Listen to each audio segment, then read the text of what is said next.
tactile explosion. Renaissance kept alive and is still published and circulated.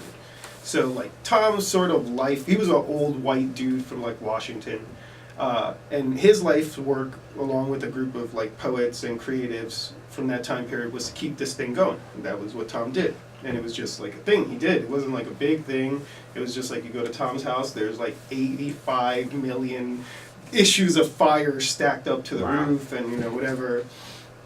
And so he was just like, he would take us on the weekends, like me and my nephew, you know, to like take us out to Elizabeth, chill in his house.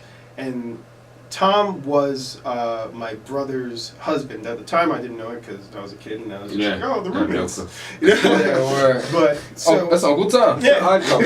So he would take us, you know, and he would take us out, and he would take us like to the city, and he would take us to all these poetry events. He would take us to like this dude Abba Aletha, who's a poet, and he wrote this book called Songs for My Sisters. And he turned it into like a full-on stage play with opera, right? Oh, okay. So I was like 9, and Tom's like, we're going out to dinner with my friends, and we're going out to a show. And so we go out to dinner, and they're like boring talking. And they take us to the show. And at first, I was like, oh, this is so corny.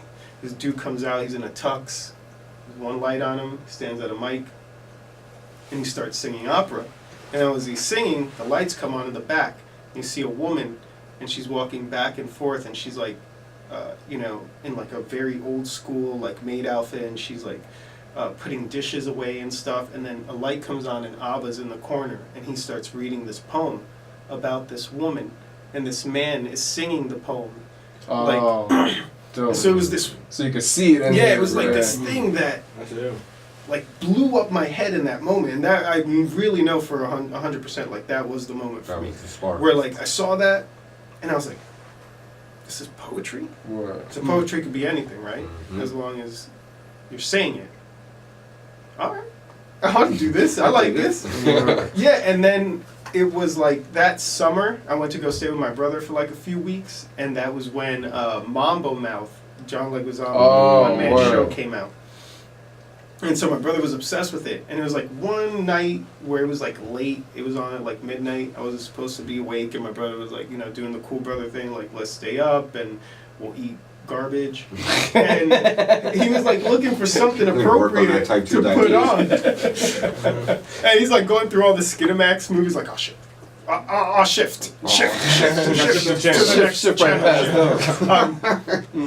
right, going through all the channels, and he's like, oh, wait, you watch this is gonna be good. And I'm like, oh, what is this? And the dude just acting, and then he's like acting like my next door neighbor, like he's acting like my dad. I was like, oh my God, what's happening in front of me? This is insanity right now, what I'm watching. Wow. And like those two things being so close together was the explosion, because after that, like I never could stop myself from creating.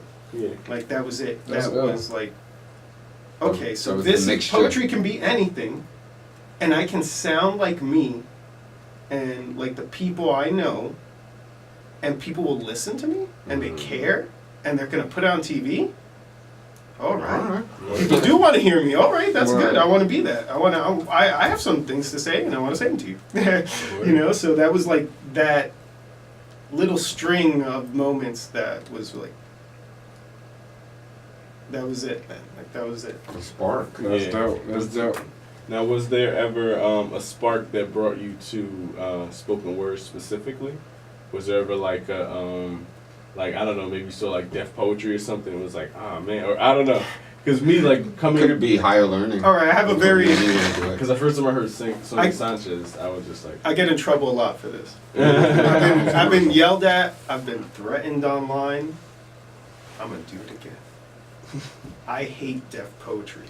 I hate it so much that it's not even logical. Like the hate that I have for it. And it is because when I was coming up in the poetry scene, right, like everybody sounded the same.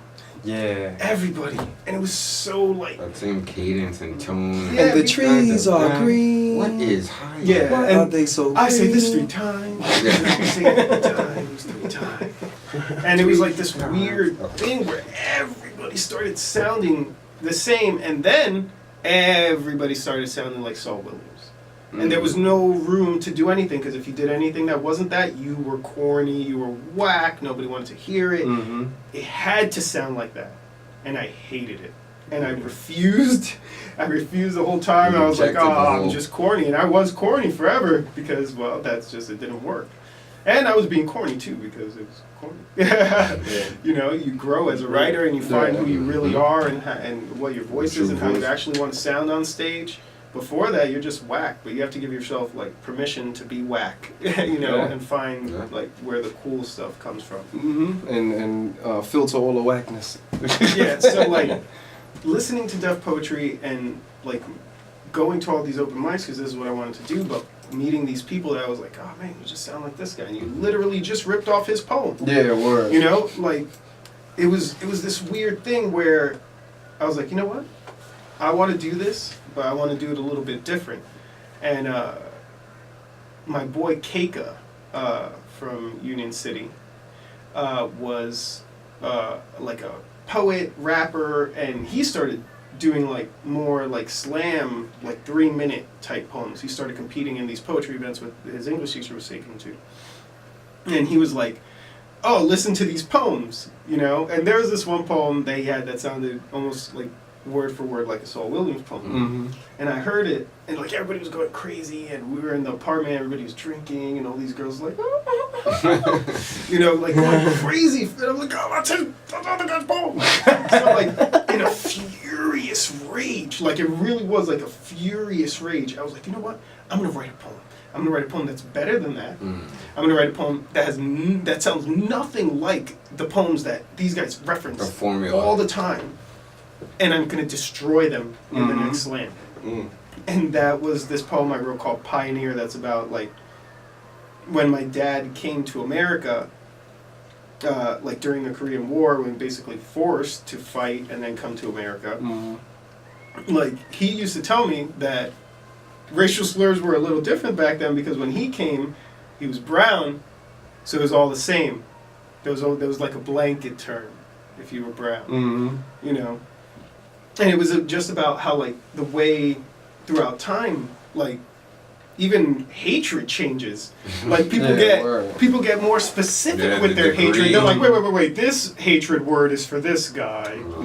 This guy's a little lighter, so he gets this word. You know? Don't intertwine your slurs. Yeah, and then by the time, like, I came around and I was a kid, I was feeling this thing where, like, no matter what I did, it really didn't matter what I did. I could, like, sing a salsa song while dancing, juggling knives, you know, while cooking rice and beans. They'd be like, you're white.